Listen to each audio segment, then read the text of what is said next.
Bagian ke-11.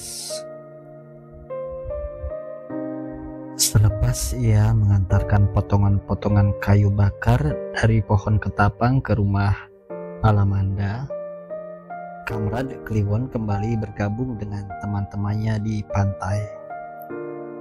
Sejak kecil pantai telah akrab dengannya.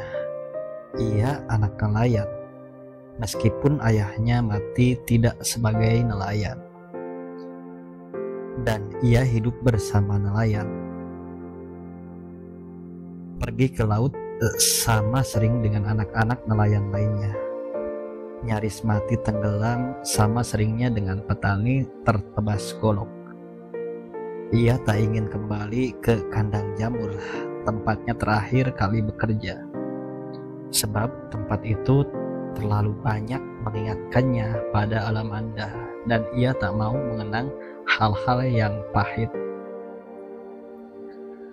Bersama dua teman lamanya, ia membangun sendiri kubu kecil mereka di pinggir pantai, di balik belukar pandan.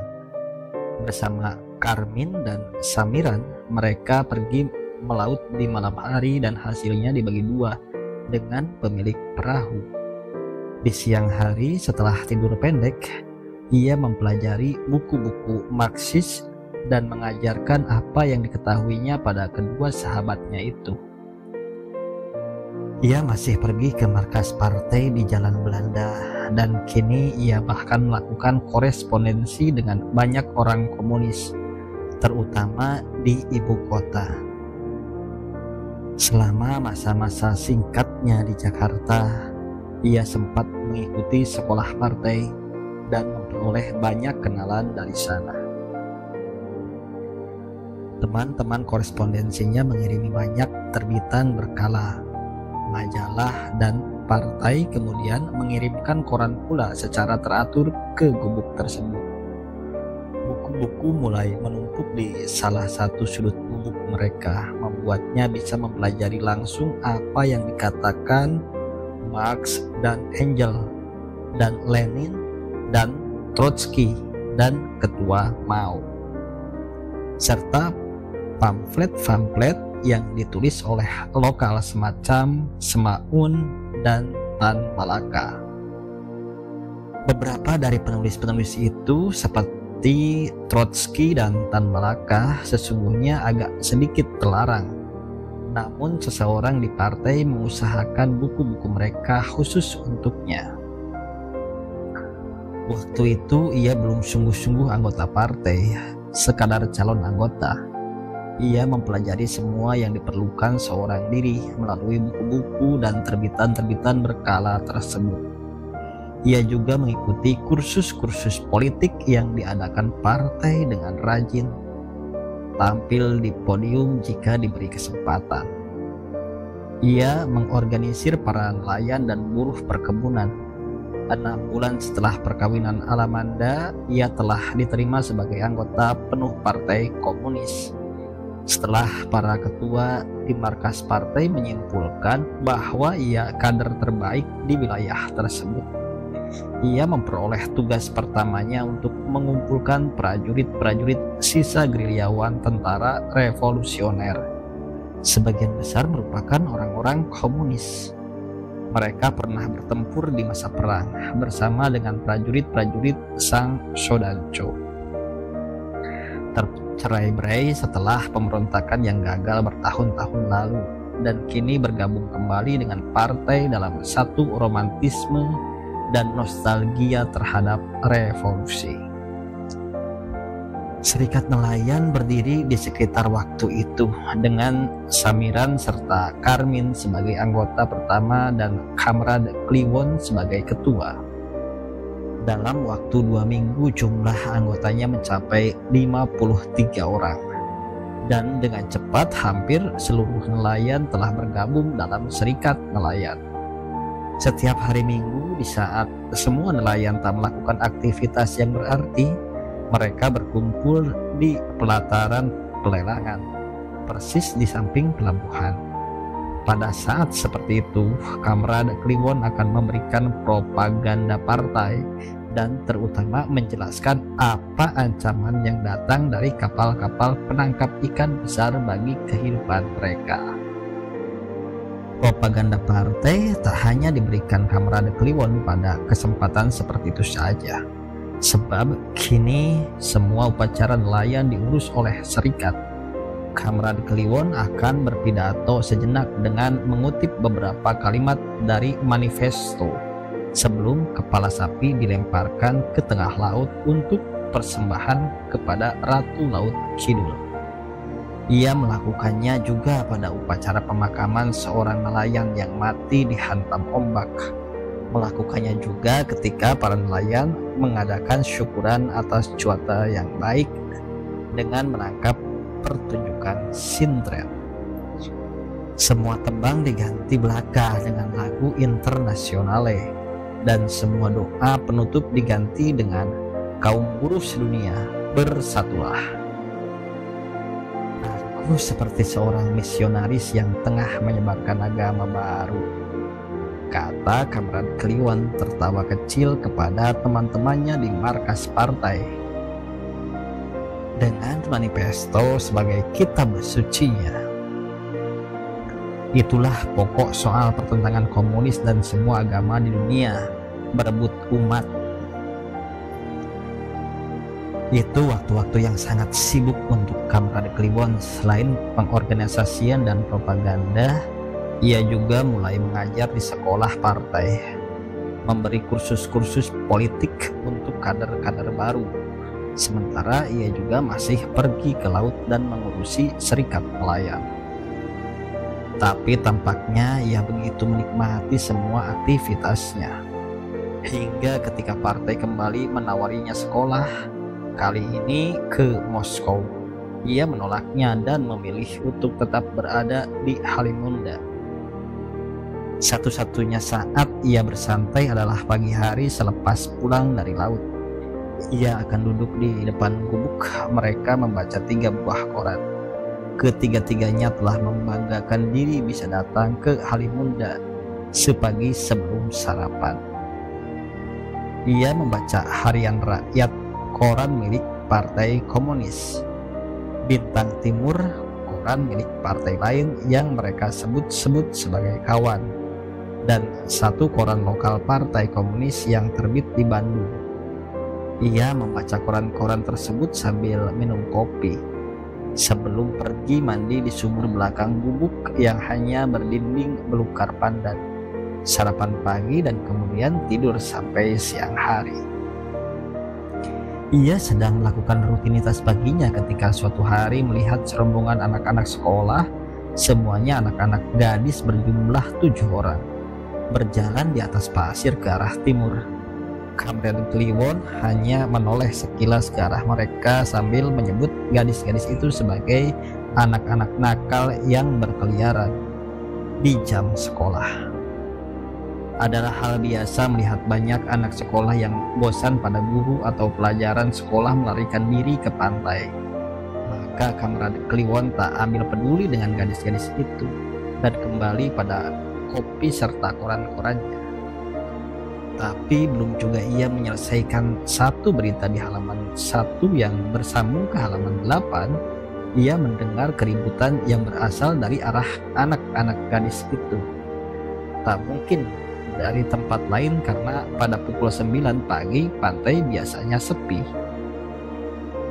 Mendengar mereka menjerit-jerit demikian melengking, bukan jeritan akan kenakalan atau keisengan, tapi satu jeritan ketakutan.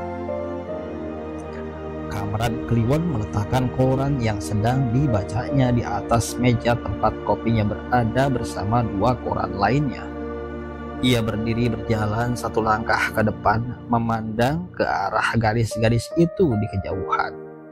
Mereka tercerai-berai berlari ke sana kemari, dan tiba-tiba seorang gadis berlari terlalu jauh. Sumber keributan itu adalah seekor anjing, dan anjing itu mengejar si gadis tersebut. Ada banyak anjing di Halimunda, pikir Kamarade Kliwon. Bahkan meskipun anjing-anjing liar yang berkeliaran di pantai tak dihitung, Sejak sang Shodancho mengembangbiakan anjing-anjing, Harimunda mulai dipenuhi anjing secara perlahan-lahan. Ia ingin menolong gadis itu, tapi jaraknya terlalu jauh, sementara anjing itu hanya 4 meter mengejar di belakangnya. Ketika gadis itu melihat dirinya, melihat ada seorang laki-laki di pantai tengah memandang teror tersebut, si gadis berlari ke arahnya, sementara si anjing terus berlari di belakangnya sambil menyalakannya galak, dan Kamarade Kliwon akhirnya berlari ke arah si gadis dan si anjing. Gadis itu masih menjerit-jerit dan kepanikan, meneriakkan sepatah kata semacam "tolong", sementara teman-temannya berteriak jauh di belakang, memanggil siapapun yang sekiranya bisa menolong gadis tersebut. Kamarade Kliwon mempercepat ayunan kakinya, memperpendek jarak.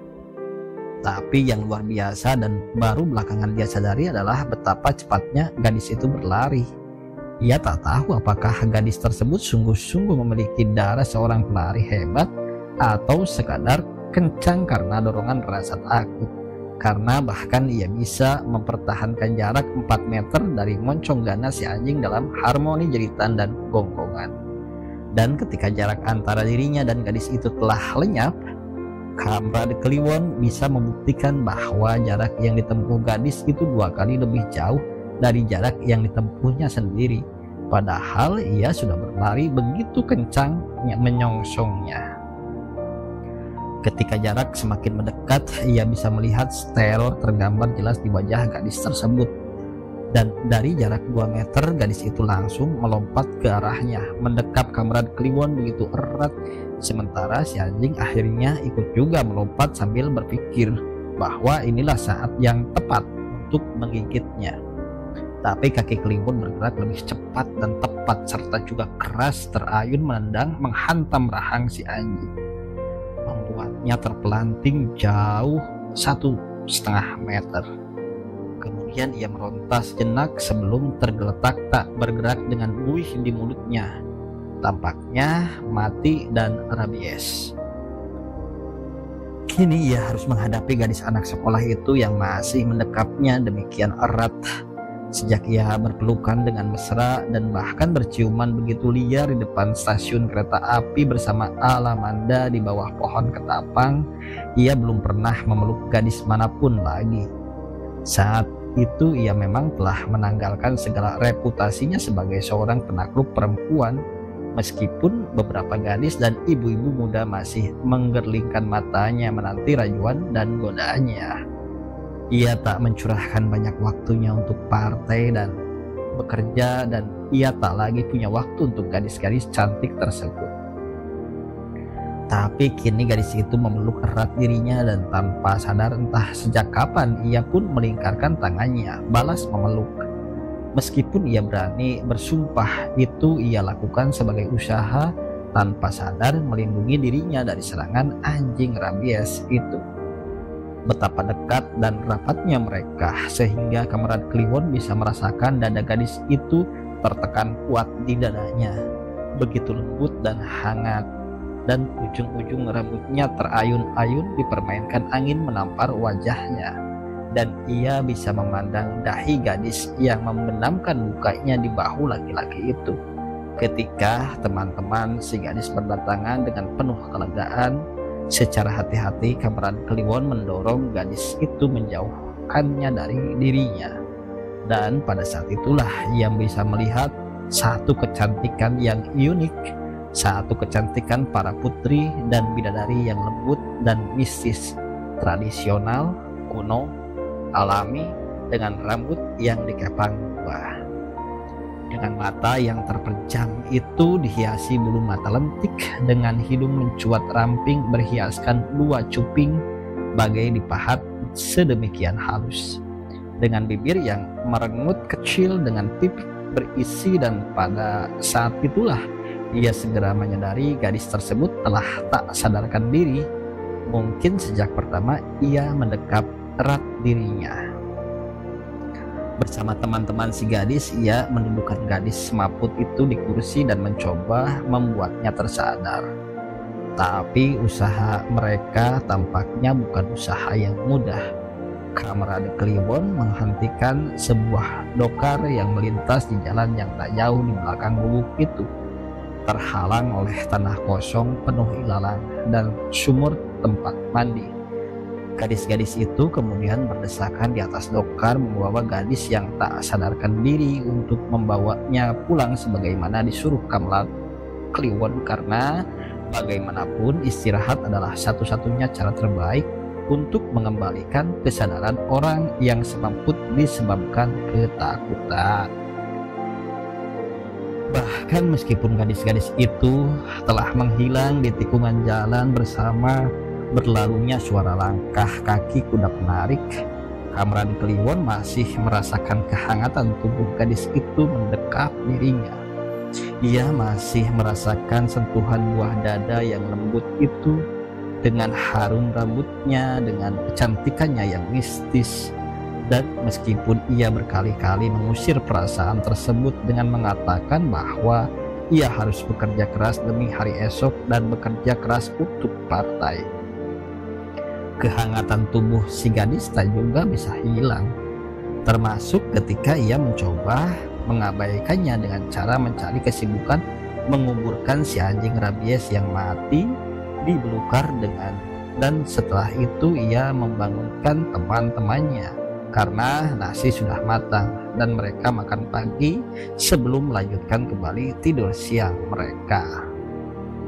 Waktu tidur adalah masa yang lebih membuatnya menderita.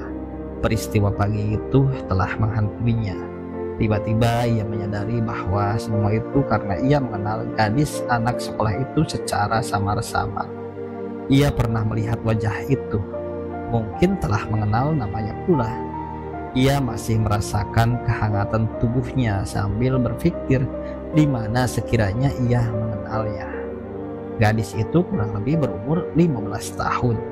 Jelas bukan salah satu dari gadis-gadis yang pernah diajaknya kencan. Ia bukan salah satu dari gadis-gadis tersebut. Ia salah satu gadis yang ditemuinya di tempat lain. Hari itu ia tak bisa tidur, sebab tak lama kemudian ia segera menyadari siapa gadis itu. Menyadari siapa dirinya ternyata sama sekali tak membebaskannya dari apapun. Sebaliknya ia menjadi jauh lebih menderita. Ia memang pernah melihat wajahnya dan mengenal namanya bahkan sejak si gadis berumur 6 tahun. Selama setahun sebelum ia pergi ke Jakarta, ia bahkan nyaris melihatnya setiap hari. Ia mencoba mengusir kenangan atas peristiwa pagi itu, membuang kehangatan tubuh gadis itu di tubuhnya, menghapus sentuhan buah dada yang lembut, namun tampaknya akan berakhir dengan kesia-siaan. Namanya Adinda, katanya begitu menyedihkan. Adik Alamanda. Teror tersebut berlangsung sampai siang ketika akhirnya ia memutuskan untuk bangun dan pergi mandi. Para nelayan telah keluar pula dari rumah-rumah mereka, memeriksa jaring, membetulkan yang rusak, diamuk ikan-ikan galak, dan beberapa yang lain tampak berjalan-jalan ke arah kota mencari hiburan. Setelah memastikan bahwa jaring mereka yang direntangkan dijemur di samping gubuk dalam keadaan baik, Kamerad Kliwon mandi di sumur. Tempat mandi itu hanya dilindungi belukar pandan berupa sumur tanpa dinding, gentong besar dengan lubang kecil yang disumbat. Karet bekas sandal jepit terletak di salah satu sudutnya. Tapi Kamerad Kliwon tak suka mandi di pancuran yang mirip kencing itu, dan lebih suka menimba dan membanjurkan airnya langsung ke tubuh. Ternyata ia tak bisa melepaskan diri dari gadis kecil bernama Adinda itu, seolah keluarga tersebut telah ditakdirkan akan merongrongnya seumur hidup. Belum selesai ia mandi, Karmin telah berteriak bahwa 2 orang gadis mencarinya.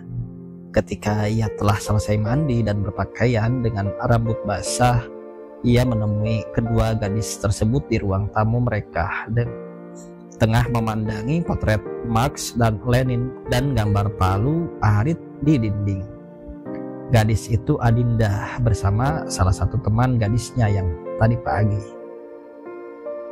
"Terima kasih telah menolongku," kata Adinda sambil membungkuk kecil dan wajah tersipu-sipu malu. Gadis itu sangat berbeda dengan Alamanda. Roman mukanya tenang dan tanpa dosa. "Kau berlari lebih kencang dari anjing itu," kata Kamrad Kliwon. "Tanpa siapapun menolong, kau bisa membunuhnya karena kecapean." "Ia akan menggigitku," kata Adinda, "sebab aku tak semaput sebelum ia mati." Gangguan dari gadis itu untuk sementara bisa diatasinya oleh kerja-kerja partai yang menyita waktu. Ia harus memperhatikan keluhan-keluhan anggota serikat nelayan dengan beroperasinya kapal-kapal milik sang Shodancho. Kamrad Kliwon mencoba memimpin gerombolan nelayan yang tumpah ruah melakukan aksi pada suatu pagi di waktu yang sama ketika kapal-kapal itu merapat di pelabuhan Pelelawan. Mereka hendak menurunkan ikan-ikan hasil tangkapan, namun Kamrad Kliwon beserta gerombolannya berdiri menghadang. Ia berkata pada salah satu nahoda bahwa mereka akan tetap berdiri di sana sampai ada jaminan kapal-kapal itu tak beroperasi di wilayah tradisional nelayan perahu. Tak peduli ikan-ikan itu harus membusuk, katanya, dan tentu saja diakhiri dengan "Kaum buruh sedunia, bersatulah." Para buruh kapal hanya berdiri santai di pagar gelada kapal, tak berniat bentrok dengan teman-teman sekampung mereka, dan tak peduli seandainya ikan-ikan itu harus membusuk, sebab mereka tak dibayar dengan ikan. Sementara itu para pemborong di pelelangan yang seharusnya merasa rugi karena hari itu mereka terancam tak memperoleh ikan. Hanya dia melihat begitu banyak kerumunan nelayan dengan tubuh sekuat anak-anak ikan paus yang sungguh-sungguh terganggu dan dibuat geram tentu saja para nahoda dan pejabat kapal-kapal milik sang Shodancho. Namun jelas mereka pun tak berkutik menghadapi orang-orang serikat nelayan. 1 jam berlalu dalam ketegangan seperti itu dengan agitasi kor yang menyanyikan Internasionale serta para nelayan yang berbaris bergandengan tangan menghadang siapapun keluar dari kapal, baik manusia maupun ikan. Kamrad Kliwon cukup yakin kemenangan telah di tangan mereka. Ikan-ikan itu segera membusuk, dan jika kapal-kapal itu tak memenuhi tuntutan mereka, setiap hari mereka hanya akan menangkap ikan-ikan busuk. Tapi sebelum balok-balok es di kapal mencair dan ikan-ikan itu sungguh-sungguh membusuk, satu pasukan tentara dan polisi datang. Sejenak terjadi ketegangan ketika banyak di antara nelayan memutuskan untuk melawan mereka. Namun ketika tentara-tentara itu mulai menembakkan senapan ke udara, mereka berlarian dalam gerakan kacau. Kamrad Kliwon terpaksa menarik mereka semua untuk mundur. Kesibukan semacam itu seharusnya cukup untuk membuatnya melupakan Adinda, tapi ternyata tidak. Gadis itu ada di antara kerumunan nelayan dan ia melihatnya. Gubuk tempatnya tinggal bersama Karmin dan Samiran sebenarnya berfungsi sebagai markas serikat nelayan pula. Maka gubuk itu sangat terbuka bagi siapapun. Mereka membahas kegagalan aksi mereka di sana. Sesering mereka melakukan rapat atau hanya sekedar bicara, tak ada ujung pangkal. Maka ia tak bisa mengusir gadis itu jika sepulang sekolah bersama beberapa teman gadisnya, Adinda akan muncul di sana. Adinda pandai berbahasa Inggris, hal yang tak aneh terjadi di Halimunda sejak banyak pelancong datang ke tempat itu. Kamrad Kliwon memiliki perpustakaan yang menyenangkan bagi orang yang tergila-gila buku. Sebagian besar merupakan buku-buku filsafat dan politik. Tapi ada juga buku-buku cerita yang disukai Adinda, meskipun berbahasa Inggris. Jika Kamerad Kliwon terbangun dari tidur siangnya, seringkali ia telah menemukan gadis itu duduk di belakang meja besar, tepat di bawah foto Lenin, tengah membaca buku begitu hikmat. Ia akan menoleh sejenak, tersenyum seolah mengatakan, "Maaf, aku masuk tanpa permisi." Sebelum Kliwon memberinya 11 teh dengan sedikit gugup, dan gadis itu berkata, "Terima kasih, bisa kuambil sendiri." Tapi Kamerad Kliwon segera berlalu ke sumur dan menggigil di sana.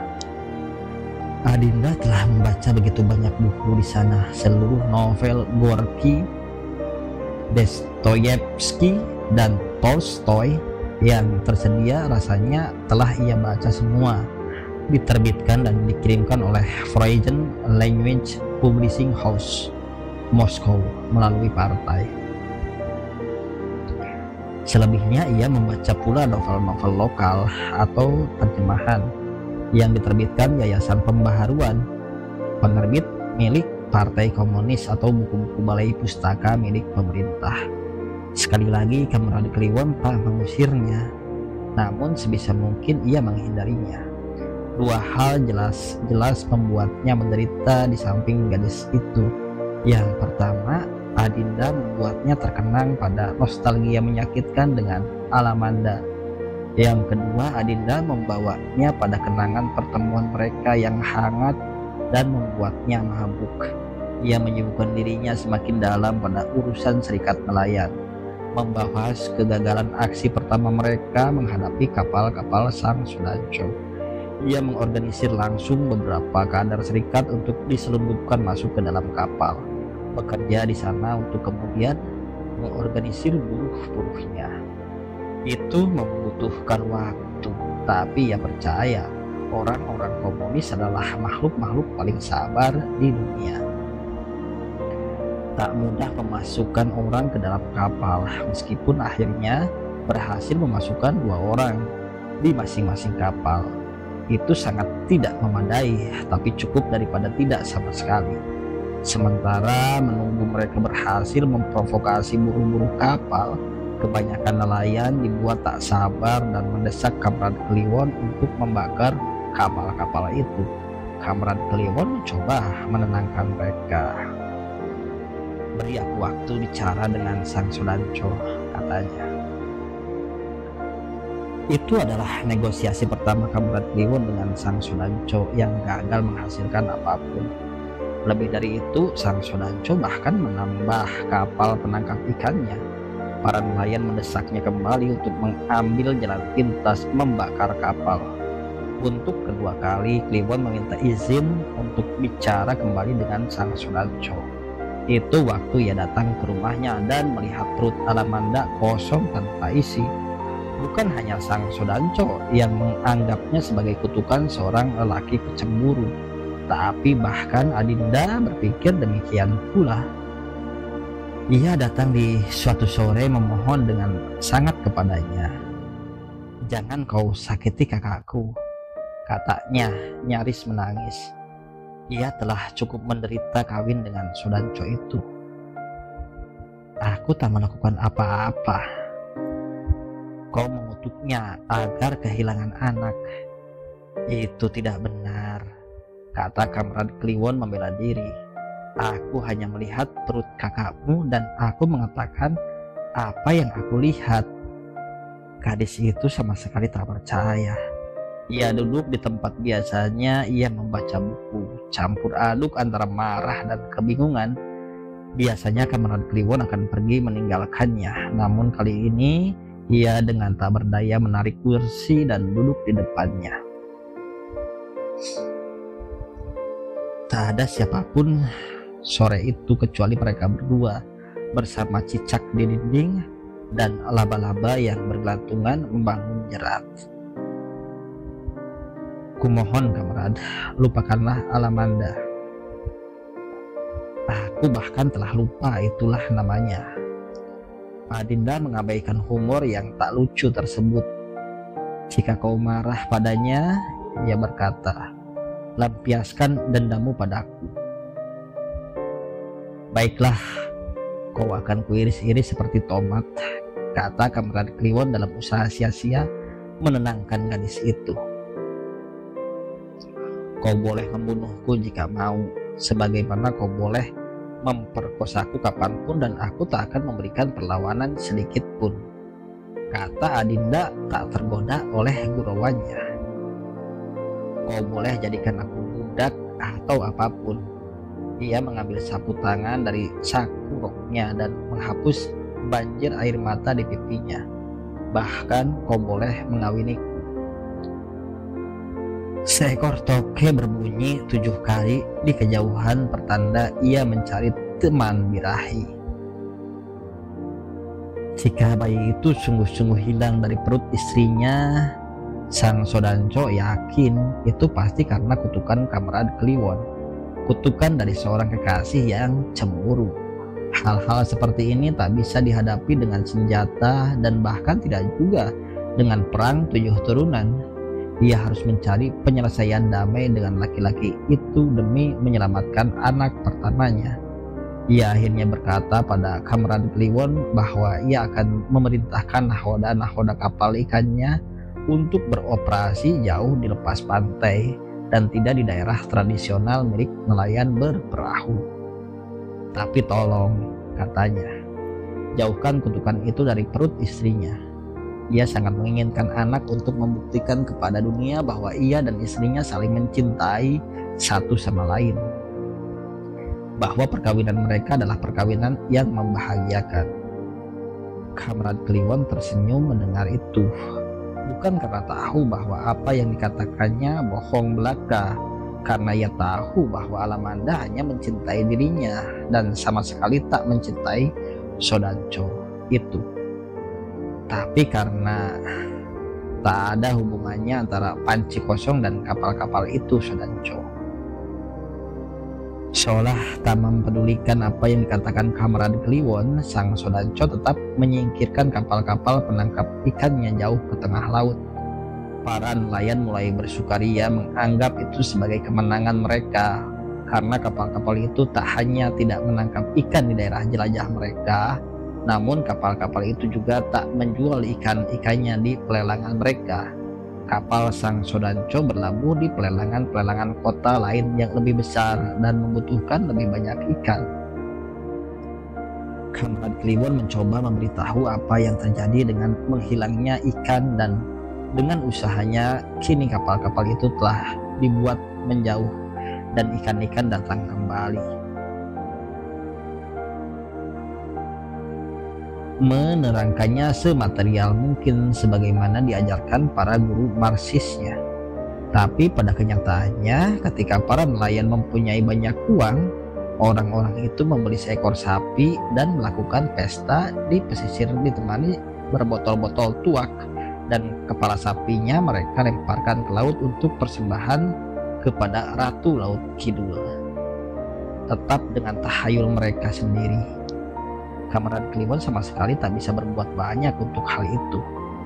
Mereka yakin tak akan begitu mudah menyejalkan logika paling sederhana apapun kepada mereka, apalagi pikiran-pikiran Marxis yang ia sendiri terima secara sepotong-sepotong selama keberadaannya yang singkat di ibu kota. Kamerad Kliwon sudah cukup senang bahwa mereka memiliki keberanian untuk melawan terhadap apapun yang mengancam kebersamaan dan kehidupan mereka. Dan berkali-kali Kamerad Kliwon memberitahu para sahabatnya bahwa kehidupan tak semudah itu, bahwa jangan larut dalam kemenangan yang semu, bahwa ikatan persaudaraan harus dijalin lebih erat karena musuh yang besar belum juga datang.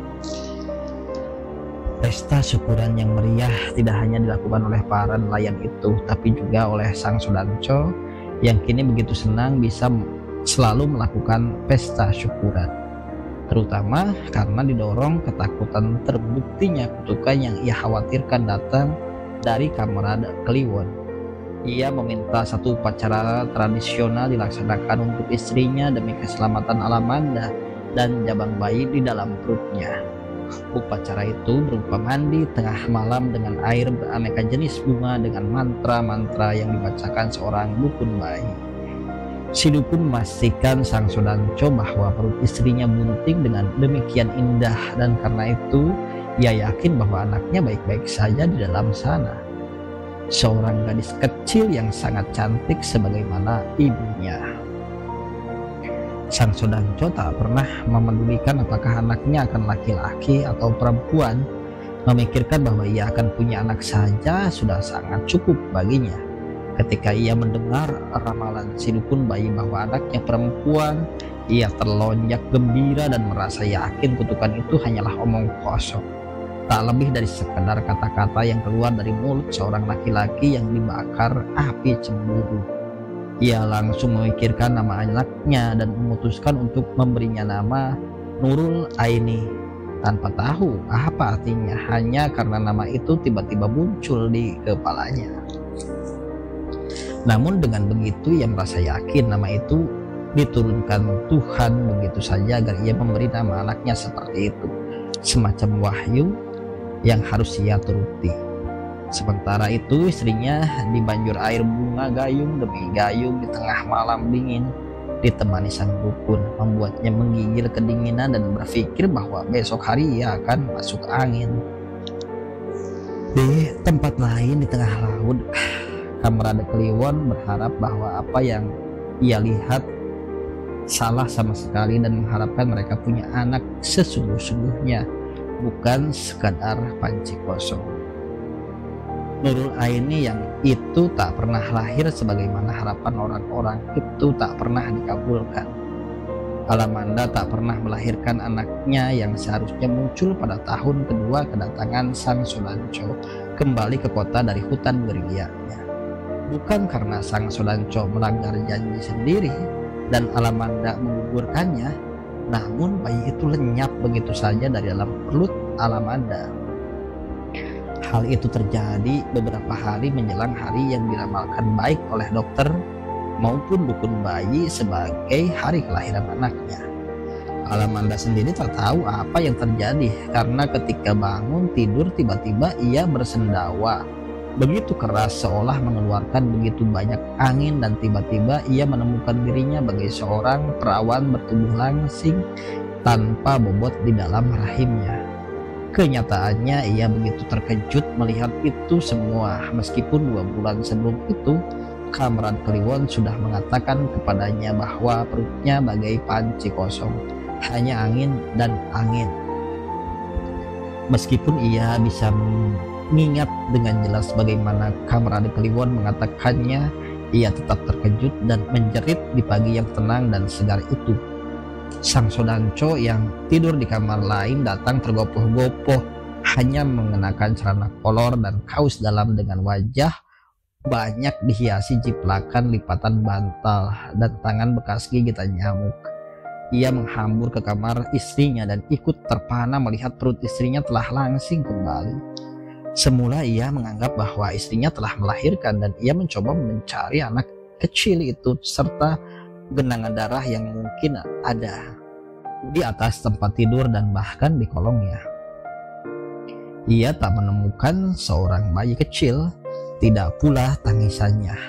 Ia memandang istrinya yang juga memandang dirinya dengan wajah pusat pasi, ingin mengatakan sesuatu dengan mulut yang sudah terbuka dan bergetar bagai orang menggigil, tapi tak sepatah kata pun keluar dari mulutnya. Sang Sodanco mulai teringat pada kata-kata Kamerade Kliwon dan mulai khawatir bahwa apa yang dikatakannya sungguh-sungguh benar. Kemudian didorong oleh rasa panik, ia melompat ke arah istrinya dan mengguncang-guncangkan tubuhnya begitu keras menuntut Alamanda mengatakan apa yang terjadi. Tapi bukannya mengatakan apapun, Alamanda kemudian terkulai lemas dan tak sadarkan diri di atas tempat tidur. Tepat bersamaan dengan kedatangan si dukun bayi yang sengaja disuruh menginap menunggu kelahiran Nurul Aini yang ditunggu-tunggu itu, dan si dukun bayi yang telah mengalami hal-hal aneh seperti itu menghampiri mereka berdua. membaringkan tubuh Alamanda dengan benar dan menyelimutinya, lalu berkata pada sang Sudancho, "Hal seperti ini kadang-kadang terjadi, Sudancho. Tak ada anak bayi kecuali hanya angin dan angin." "Kau sendiri yang bilang bahwa anakku perempuan," teriak sang Sudancho tak menerima dengan nada tinggi penuh kemarahan. Ketika ia melihat ketenangan sikap si dukun bayi, ia mulai duduk di tepi tempat tidur, menangis sejadi-jadinya, tak mempedulikan bahwa dirinya bukan anak kecil yang kehilangan mainan, melainkan seorang laki-laki berumur 30 tahun lebih. Tapi ia memang kehilangan Nurul Aini, gadis kecil impiannya yang telah ia nantikan bukan saja sejak istrinya hamil, bahkan sejak ia pertama kali melihat Alamanda di pertarungan adu babi. Itu waktu ia untuk pertama kali dibuat jatuh cinta kepadanya, dan ia berharap gadis itu bisa menjadi istrinya, ibu dari anak-anaknya. Saat itu ia mulai membayangkan Alamanda melahirkan anak yang ditanam di rahimnya, dan salah satu anak yang hendak ia beri nama Nurul Aini itu telah dirampok oleh entah siapa, kecuali kutukan itu jika memang benar. Dengan serta-merta sang Sudancho teringat kembali pada Kamran Kliwon. Kali ini bukan dengan sedikit kekhawatiran, bahkan kutukan itu benar-benar akan terjadi. Tapi dalam badai kemarahan karena kutukan itu sungguh-sungguh telah terjadi. Kamran Kliwon telah merampok anaknya dan ia harus membalas dendam. Anak itu kemudian diumumkan mati dan sebisa mungkin disembunyikan dari umum mengenai apa yang terjadi. Hanya Kamran Kliwon yang meyakini bahwa apa yang dia lihat 2 bulan lalu di dalam rahim Alamanda memang benar. Setelah 1 minggu masa berkabung, sang Sudancho mulai memerintahkan kapal-kapalnya datang kembali, mencari ikan di tempat yang sebelumnya lagi, dan menjual ikan di pelelangan yang sama lagi, dalam satu upaya membalas dendam terhadap Kamran Kliwon dan teman-temannya. Para buruh di kapal penangkap ikan memprotes rencana tersebut karena mereka merasa takut terhadap ancaman para nelayan yang akan membakar kapal dan tak mempedulikan orang-orang di dalamnya jika kapal-kapal itu berani muncul lagi di daerah tradisional mereka. Sang Sudancho tak peduli dan memecat siapapun yang tak sepakat dengannya. Kamran Kliwon mencoba bicara kepada sang Sudancho telah melanggar janji yang telah dikatakannya sendiri, tapi sang Sudancho balik menuduh bahwa Kamran Kliwon telah melanggar janji. Kamran Kliwon sama sekali tak pernah menjanjikan apapun kecuali keamanan kapal dari kemarahan para nelayan. Tapi sang Sudancho menyebut-nyebut mengenai kutukan itu dan ia merasa yakin bahwa itu kutukannya. Kutukan seorang laki-laki yang cemburu. Bahkan dengan penuh kemarahan, sang Sudancho berkata bahwa tak layak bagi seorang laki-laki melakukan hal bodoh seperti itu hanya karena ditinggal kekasihnya. Karena setiap perempuan di dunia memiliki hak untuk memilih dengan siapa ia kawin. Kamran Kliwon sungguh merasa tersinggung dikatakan telah mengutuk anaknya yang hilang sebelum dilahirkan tersebut hanya karena ia cemburu. Namun ia mencoba tenang dan berkata bahwa kutukan itu bukan datang dari siapa-siapa. Kemungkinan besar datang dari istrinya sendiri. Hanya ada satu kemungkinan, Sudancho, katanya tenang. Kau bercinta dengan istrimu tanpa landasan cinta sama sekali. Anak dari persetubuhan seperti itu tak akan pernah dilahirkan. Dan kalaupun dilahirkan, ia hanya akan menjadi anak gila dengan ekor tikus di pantatnya.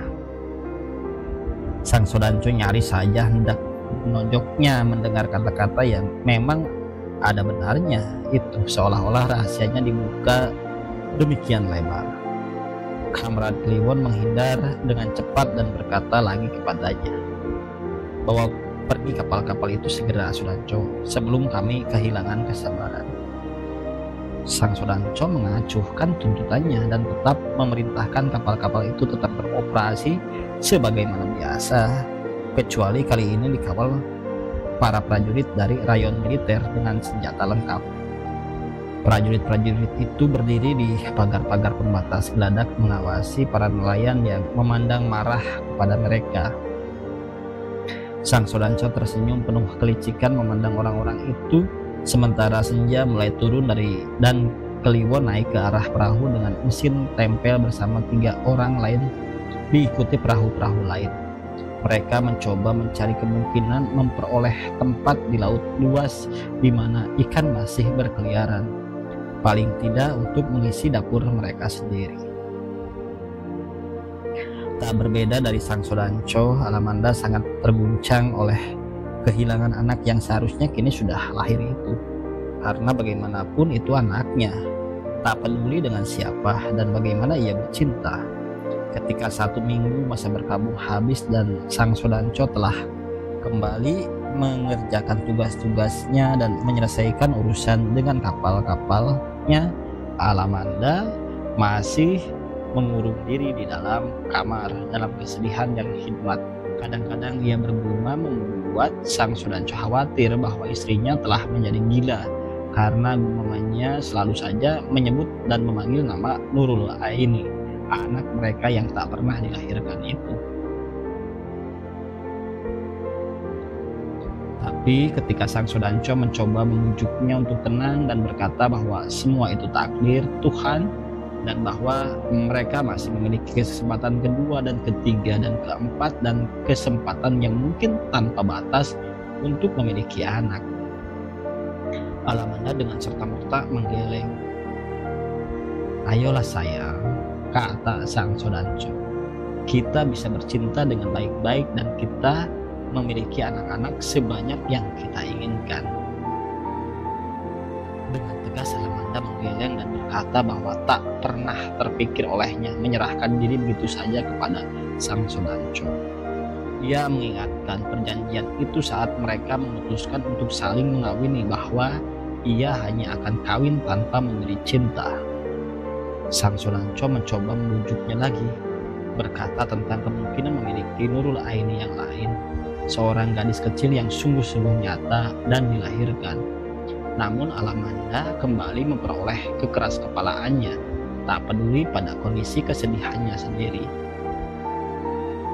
Kehilangan anak lebih mengerikan daripada bertemu dengan iblis, dan memberikan cinta kepadamu lebih mengerikan daripada kehilangan 20 anak, katanya tajam. Pada saat itulah Sang Sodanco ingat bahwa istrinya tak pernah lagi mengenakan celana dalam besi itu lagi. Seketika ide busuknya menari-nari di dalam otak.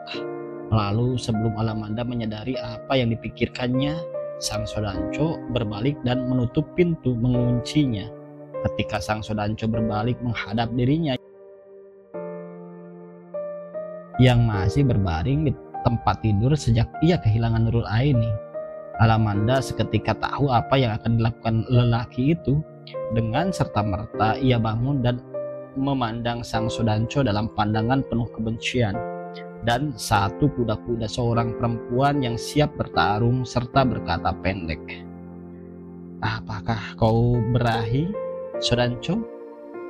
Lubang telingaku masih rapat jika kau suka." Suaminya hanya tertawa sebelum berkata, "Aku masih suka lubang kemaluanmu, sayang." Alamanda belum sempat berbuat apapun lagi ketika Sang Sodanco melompat ke arahnya, mendekap erat tubuhnya dan membantingnya ke atas tempat tidur kembali. Dalam kesadaran yang pulih sepenuhnya dan kekuatan yang apa adanya, Alamanda mencoba kembali mempertahankan diri, sadar sepenuhnya bahwa ia tak mengenakan celana dalam besi itu, serta diam-diam ia merasa menyesal tak lagi mengenakan pelindung tersebut. Sang Sodanco yang telah melalui berbagai perang melawan Jepang dan Belanda dan pemberontakan-pemberontakan bukanlah lawan yang sepadan untuk seorang perempuan seperti Alamanda. Dalam sekejap perempuan itu telah dibuat telanjang bulat dengan pakaian terkoyak-koyak bagaikan dicerabut oleh taring-taring serigala yang memperebutkannya. Sebelum tubuh Sang Sodanco jatuh di atas dirinya dan menyapu habis seluruh tubuhnya, Selama percintaan itu Alamanda tak lagi mencoba memberontak karena tahu pasti bahwa ia hanya akan melakukan sesuatu yang sia-sia. Tapi ia akan menggigit begitu bibir Sang Sodanco mendekat bibirnya. Sang Sodanco akhirnya cuma menusuk dan terus menusuk dirinya tanpa lelah, membentuk harmoni kesedihan dan keriangan yang ganjil. Alamanda sungguh-sungguh merasa hancur hatinya karena untuk kesekian kalinya ia gagal mempertahankan diri, merasa diri begitu hina dan kotor, dan ia sangat menyesal. Ketika Sang Sodanco selesai membuang birahinya dan tergolek di samping tubuhnya, tanpa segan Alamanda menendangnya membuat Sang Sodanco terguling jatuh ke lantai sambil berkata, "Pemerkosa busuk, kau tak hanya memperkosa istrimu, bahkan mungkin memperkosa ibumu juga." Ia melempari Sang Sodanco dengan bantal dan menambahi, "Aku curiga kemaluanmu begitu panjangnya sehingga kau bahkan memperkosa lubang anusmu sendiri." Apa yang sedikit membuatnya lega adalah bahwa suaminya tak memperlakukannya sebagaimana 1 tahun yang lalu. Ia tak lagi disekap di dalam kamar telanjang bulat di atas tempat tidur dengan kedua tangan dan kaki diikat ke 4 sudut ranjang. Begitu ia dijatuhkan dari lantai, Sang Sodanco segera berdiri dan mengenakan pakaiannya sebelum pergi meninggalkannya seorang diri di dalam kamar. Keesokan harinya, tanpa pengawasan Sang Sodanco, dengan leluasa Alamanda menghilang dari rumah. Hal ini membuat Sang Sodanco diterpa rasa panik, tak membayangkan bahwa istrinya telah dibuat tak tahan oleh apa yang dilakukannya dan memutuskan untuk melarikan diri. Ia mencoba menyuruh orang untuk mencarinya ke rumah Dewi Ayu, tapi orang itu tak menemukan Alamanda di sana. Ia juga mengirim seseorang untuk pergi ke rumah Kliwon secara diam-diam. Dibakar api cemburu dan ia menduga bahwa istrinya pergi ke tempat kekasih lamanya itu. Tapi sama sekali tak terbukti bahwa Alamanda ada di sana. Ia mulai mengirim orang ke setiap pelosok kota dan Alamanda tak juga ditemukan. Mengirim orang ke stasiun dan terminal bis untuk mencari tahu seandainya Alamanda pergi meninggalkan kota. Tapi tak seorang pun pernah melihatnya naik bis maupun kereta. Sang Sodanco mulai terempas di kursi beranda dalam keputusasaan. Menangisi nasib malangnya telah kawin dengan perempuan yang sangat dicintainya tapi tak pernah mencintainya, sehingga orang lewat yang menyapanya tak satu pun dibalasnya. Senja membuatnya merasa semakin kosong dan sunyi, dan sesegera mungkin ia mulai menyadari betapa sunyi hidupnya dengan atau tanpa Alamanda. Dan inilah yang membuat dirinya semakin terasa menyedihkan. Ia tahu bahwa ia tak memiliki keberanian apapun hidup tanpa perempuan yang begitu dipujanya sejak pertemuan pertama itu, bahkan yang kemudian membuatnya melakukan pemerkosaan. Tapi ia juga tak melihat kebahagiaan apapun untuk meneruskan hidup dengannya. Sejauh Alamanda tak memiliki tanda-tanda untuk membalas cintanya walaupun sedikit. Ia mulai bertanya-tanya kembali apakah ia sungguh-sungguh mencintai istrinya, dan jawabannya selalu iya, bahwa ia mencintai Alamanda. Ia mungkin harus berpikir sebagai seorang lelaki ksatria, lelaki sejati, prajurit yang sesungguhnya, untuk menawarkan perceraian kepadanya. Dan mungkin dengan itu Alamanda bisa menjadi makhluk yang bahagia, meskipun Sang Sodanco tetap akan menjadi makhluk yang menyedihkan. Tapi bahkan memikirkan perceraian saja membuatnya mengucurkan air mata lebih deras dalam kesedihan yang dalam. Ia berkata pada dirinya sendiri bahwa jika istrinya ditemukan, ia berjanji tak akan pernah menyakitinya lagi dan sepenuhnya akan menghamba kepada apapun yang diinginkannya. Ia akan melakukan semuanya asalkan Alamanda tak akan pernah meninggalkan dirinya. Bahkan meskipun mereka harus mengubur impian memiliki anak keturunan, karena bisa saja mereka memungut anak-anak orang lain untuk mereka besarkan bersama-sama.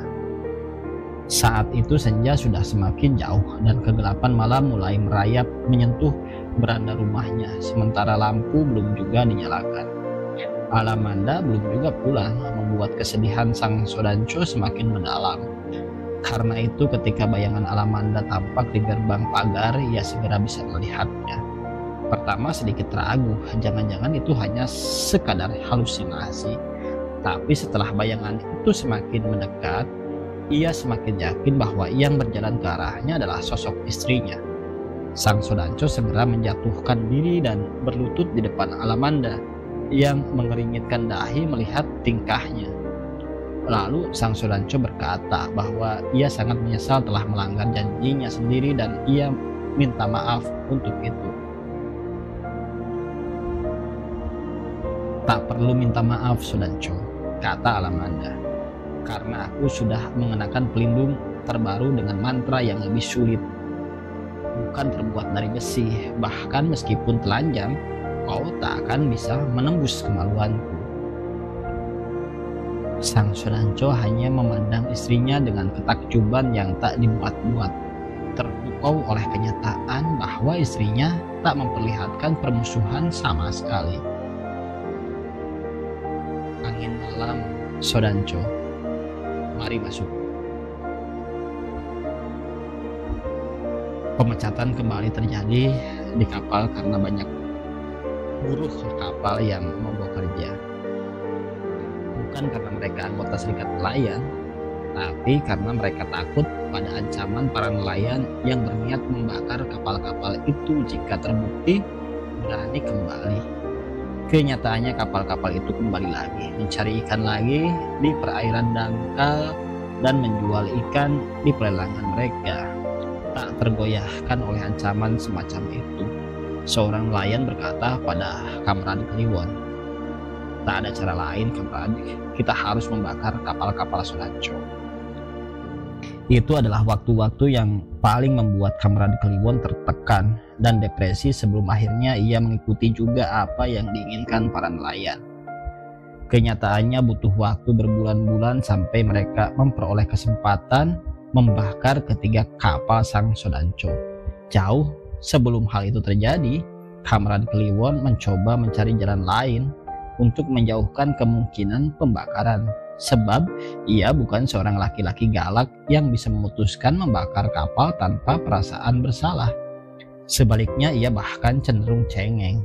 Begitu teman-temannya akan berkata, suka berkaca-kaca matanya jika menonton film yang sedikit mengharukan. Diam-diam ia mencoba bicara kembali dengan sang Sodanco, tapi pembicaraan mereka berakhir dengan pertengkaran. Bahkan ketika sang Sodanco menyeret-nyeret masalah itu menjadi masalah dua orang laki-laki yang memperebutkan seorang perempuan bernama Alamanda, Kamradi Kliwon merasa sakit hati dan pergi dengan satu ancaman. Sebagaimana para nelayan itu, ia akhirnya berpikir memang tak ada cara lain kecuali berbuat sedikit anarkis dengan membakar kapal-kapal sialan itu. Bagaimanapun, revolusi Rusia mungkin tak terjadi jika Lenin tak menyuruh Stalin merampok bank. Membakar 3 buah kapal pengisap darah nelayan sama sekali boleh dimaafkan. Bahkan ketika sang Sodanco memasang banyak prajurit di geladak kapalnya, itu membuat para nelayan semakin berbulat hati untuk menuntaskan dendam mereka.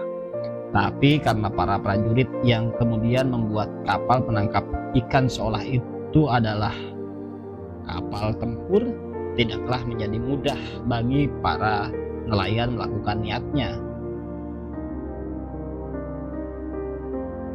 Paling tidak harus menunggu selama 6 bulan berlalu sejak kembalinya kapal-kapal tersebut.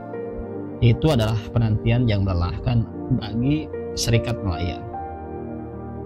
Kamradi Kliwon memimpin semua rencana pembakaran dalam rapat-rapat rahasia yang selalu menemui jalan buntu bagaimana melakukannya, dan dibuat pusing oleh keluhan-keluhan nelayan yang semakin miskin dan semakin marah dari hari ke hari. Di masa lalu, jika ia menghadapi masalah-masalah yang membuat kepalanya serasa meledak, perempuan merupakan tempat pelariannya yang paling ampuh. Tapi kali ini ia tak punya teman perempuan kecuali Adinda, adiknya Alamanda yang sudah dikenalnya selama 1 tahun. Maka seolah tak punya pilihan lain, ia meninggalkan gubuknya dan orang-orang yang terus membicarakan sulitnya mendekati kapal yang dijaga siang dan malam oleh tentara-tentara bersenjata. Melangkah pergi ke rumah Dewi Ayu, rumah yang dahulu kala sering ia kunjungi untuk menemui Alamanda. Tapi kini ia datang untuk Adinda.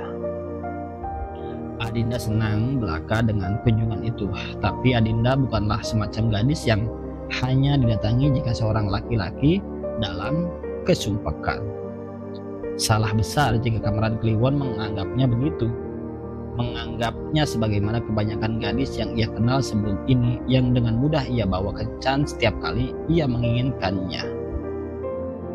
Bicaralah pada ibuku jika kau ingin membawaku, kata Adinda, jika Kamran Kliwon mengajaknya jalan setelah itu. Pada hari ketika ia berkunjung pertama kali, ia memang tak berniat mengajak Adinda pergi, hanya ingin berjumpa dan berbincang-bincang dalam rangka melupakan sejenak urusan para nelayan dan serikat. Waktu itu Kamran Kliwon tampak bagai seorang pengungsi yang menyedihkan, lelah digerogoti perjuangan revolusioner yang entah sampai kapan akan berakhir. Ia ingin berbagi apa yang ia rasakan, apa yang ia inginkan. Tapi partai telah menegaskan bahwa hal itu tak bisa dikatakan pada siapapun. Ada terlalu banyak rahasia dalam organisasi, seolah mereka berada dalam lautan gerilya. Ia menghabiskan 1 jam berbincang-bincang dengan Adinda hanya dalam pembicaraan yang membosankan, tak mengobati apapun bagi jiwanya yang lelah. Dan ketika ia pulang, ia terperosok di kursi di depan gubuk, menatap langit senja di atas permukaan air laut. Seseorang mesti menodongkan senjata ke dahimu, kata Adinda sebelum ia pulang, agar kau mau memikirkan dirimu sendiri. Itu adalah langit senja yang sama sebagaimana biasanya ia lihat, tapi hari itu ia merasakannya lain. Di masa lalu ia selalu mengenangnya sebagai senja yang indah sementara ia duduk di pasir bersama Alamanda, dan akan selalu tampak indah bersama gadis manapun yang berkencan dengannya. Namun langit di senja hari itu begitu dingin, menusuk, sunyi dan menyedihkan, seolah cermin bagi hatinya yang mendadak terasa kerontang. Ia semakin larut ditemani sebatang rokok kretek, bertanya-tanya apakah revolusi sungguh-sungguh bisa terjadi. Apakah ada kemungkinan bahwa tak ada manusia yang menindas manusia lain? Ia pernah mendengar di masa lalu yang jauh seorang guru agama di surau samping rumahnya bercerita tentang surga, tentang sungai susu yang mengalir di bawah kaki, tentang bidadari-bidadari cantik yang selalu perawan dan boleh ditiduri siapapun, tentang segala hal yang boleh diminta tanpa satu larangan. Semua itu tampak begitu indah, sampai-sampai ia merasa terlalu indah untuk dipercayai. Ia merasa tak membutuhkan keadaan yang terlampau muluk-muluk seperti itu. Cukup bahwa semua orang memperoleh jumlah beras yang sama, atau keinginan terakhir mungkin jauh lebih muluk-muluk lagi, pikirnya. Ia membutuhkan Alamanda atau kekasih semacam itu, tempat di mana ia ingin berbagi semua yang ia pikirkan tanpa takut bahwa ia mengatakan hal yang paling rahasia sekalipun, karena kekasih paling setia adalah kotak rahasia yang paling aman. Tapi ia telah kehilangan gadis itu, gadis yang telah membuat senja yang monoton dan sendu selalu menjadi tampak menyenangkan, seolah itu adalah kartu pos yang dikirim seorang dari negeri jauh entah siapa. Ia kadang bertanya-tanya juga, apakah sudah merupakan nasib para revolusioner untuk menjalani kehidupan yang sunyi dengan kepala yang melulu dijajali gagasan-gagasan tentang revolusi. Beginilah mungkin ia akan menjalani hidup. Ia bercinta sambil memikirkan revolusi, memimpikan revolusi, mabuk revolusi, makan revolusi, dan bahkan buang tai revolusi. Memikirkan hal itu selalu membuatnya kembali pada nostalgia mengenang masa lalu ketika ia tak tahu bahwa ia memerlukan revolusi.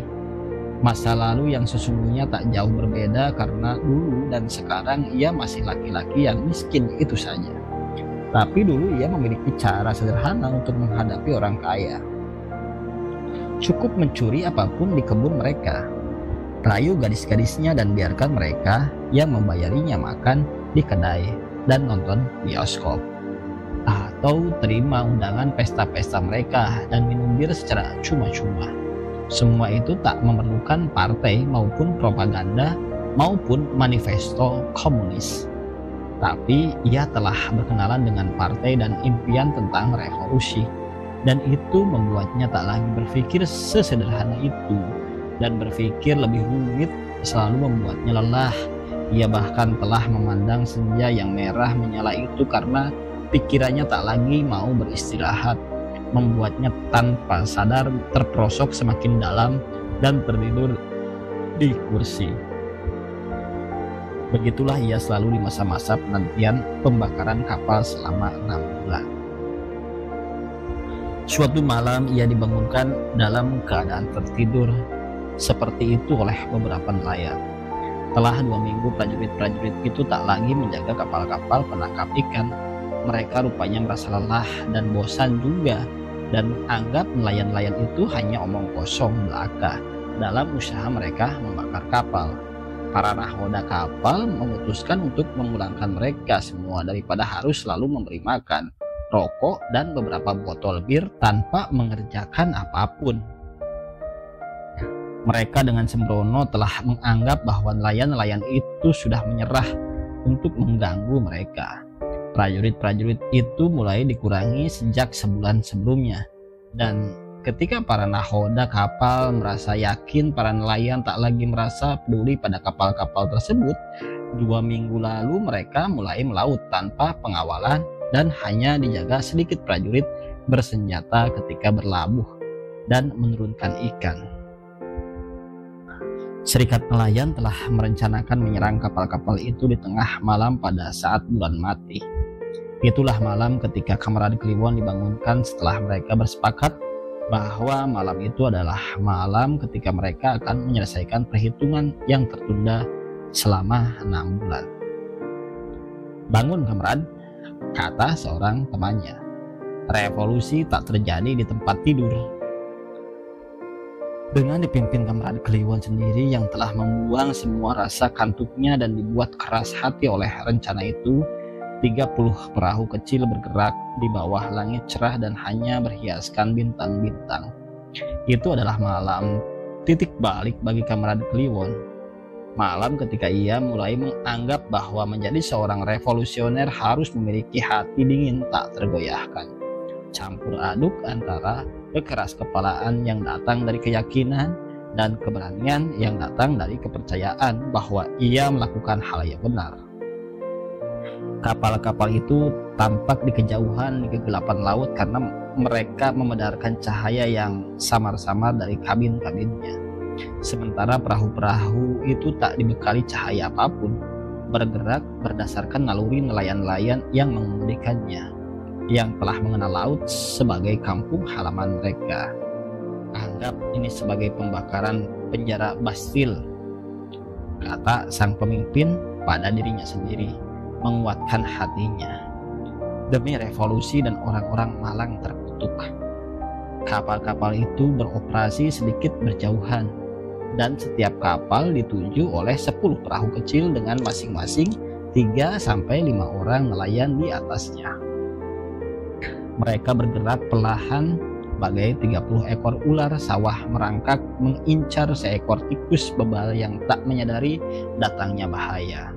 Melalui pedar-pedar cahaya yang muncul dari kapal tersebut, mereka bisa melihat buruh-buruh kapal sedang menarik jaring dan menumpahkan ikan-ikan ke dalam lambung kapal yang dipenuhi es-es balok pendingin. Kamran Kliwon memimpin 10 perahu yang bergerak mengepung kapal tengah. Dan ketika menurut perkiraannya 2 kapal lain telah terkepung pula, ia meniup sebuah peluit yang biasa ia pergunakan untuk mengusir para pelancong yang tengah berenang sementara perahu hendak mendarat. Bunyi peluit melengking keras membuat orang-orang di atas geladak kapal terkejut dan menghentikan pekerjaan mereka. Tapi belum juga rasa terkejut itu hilang dan mereka tersadar kembali. Peluit itu telah menjadi tanda agar orang-orang di atas 30 perahu itu menyalakan obor. Laut seketika dipenuhi cahaya bagaikan kunang-kunang berterbangan mengelilingi kapal-kapal. Kamran Kliwon berdiri di ujung perahu, berkata lantang pada orang-orang di geladak kapal dengan suara yang menggema di keheningan laut. "Para sahabatku, melompatlah dan naik ke perahu kami. Kapal segera terbakar." Meskipun si nahoda kapal berteriak-teriak marah pada ancaman tersebut dan menyuruh buruh-buruhnya untuk melawan, namun dalam kepanikan justru ia sendiri yang melompat terjun ke laut pertama kali dan berenang menuju perahu terdekat. Ia memarahi orang di atas perahu dan terkapar tak sadarkan diri setelah seorang menghajarnya. Sementara para buruh kapal berlomba-lomba meloncat ke laut dan berenang menuju perahu-perahu mereka. Para nelayan mulai bersorak-sorai penuh kegembiraan seolah tengah merayakan satu pengorbanan suci. Seseorang bahkan mulai menyanyikan Internazionale dengan cara yang aneh dan beberapa yang lain mengikutinya. Itu merupakan pesta mereka yang paling indah. Kantong-kantong plastik berisi bensin mulai melayang menghujam geladak kapal yang kosong, dan setelah kapal banjir bensin, obor mulai melayang dan api menjilat bensin. Perahu-perahu itu segera menyingkir sementara 3 api unggun menyala hebat di tengah laut. Lalu ketika ketiganya meledak dahsyat, para nelayan yang telah menyingkir jauh bersorak gembira sambil berseru, "Hidup serikat nelayan! Hidup serikat komunis! Kaum buruh sedunia! Bersatulah!" Jika revolusi berhasil, kata Kamran Kliwon pada sahabatnya, semua orang akan buang tai dengan cara yang sama. Sang Sodanco telah mendengar semua itu. Seseorang melaporkan bahwa pemimpin kerusuhan itu adalah Kamran Kliwon. Mereka melakukannya pada tengah malam buta ketika penjagaan telah longgar karena dianggap mereka tak akan melakukan itu setelah berbulan-bulan tak melihat kecurigaan apapun. Tak ada korban karena para buruh kapal telah menyelamatkan diri dengan meloncat ke dalam air, tapi ketiga kapal itu telah hancur meledak dalam puing-puing sebelum ditenggelamkan. Mendengar laporan itu, Sang Sodanco hanya membuang nafas pendek dan berpikir bahwa ia masih bisa memperoleh kapal penangkap ikan baru dengan pengamanan yang lebih ketat. Ia sama sekali tak terlihat marah. Jawaban mengenai ketidakmarahannya hanya bisa diketahui oleh kenyataan bahwa pada saat itu Alamanda tengah hamil 6 bulan dan ia sedang dalam keadaan demikian bahagia akan memperoleh Nurul Aini pengganti, sehingga kehilangan 3 buah kapal tak membuatnya menjadi begitu khawatir. Ia bersyukur bahwa persetubuhan mereka yang cuma sekali sebelum Alamanda memasang mantra pelindung di kemaluannya kembali ternyata berbuah. Ia tak mau pikirannya diganggu oleh hal apapun kecuali persiapan kelahiran anaknya yang kedua itu. Ia membawa istrinya ke rumah sakit yang lebih besar di ibu kota provinsi sebanyak 2 kali untuk memastikan bahwa ada bayi di dalam perut Alamanda. Mengundang dukun-dukun sakti untuk memastikan anaknya tak dirampok kutukan macam apapun. Tapi ketika usia kehamilan Alamanda mencapai umur 9 bulan, sebagaimana anak yang pertama, bayi itu tiba-tiba menghilang dari perutnya. Sang Sodanco dengan serta-merta meledak dalam kemarahan yang tak tertahankan, sehingga ia mengambil senapannya dan menghambur ke halaman, menembak ke sana kemari, membuat orang-orang berlarian kalang kabut menghindarkan diri dari kemungkinan menjadi korban sasaran tembak. Orang mulai menganggapnya telah menjadi gila, dan ia mulai meneriakkan nama Kliwon dalam nada kebencian dan berteriak bahwa anak-anaknya yang hilang sebelum dilahirkan telah dirampok oleh kutukan laki-laki itu. Ketika sang Shodancho puas menembaki apapun, ia akhirnya berlari ke arah pantai dengan satu tujuan, menemukan dan membunuh Kamran Kliwon dengan senapannya sendiri. Dan pada saat itu tak seorang pun berani mencegahnya.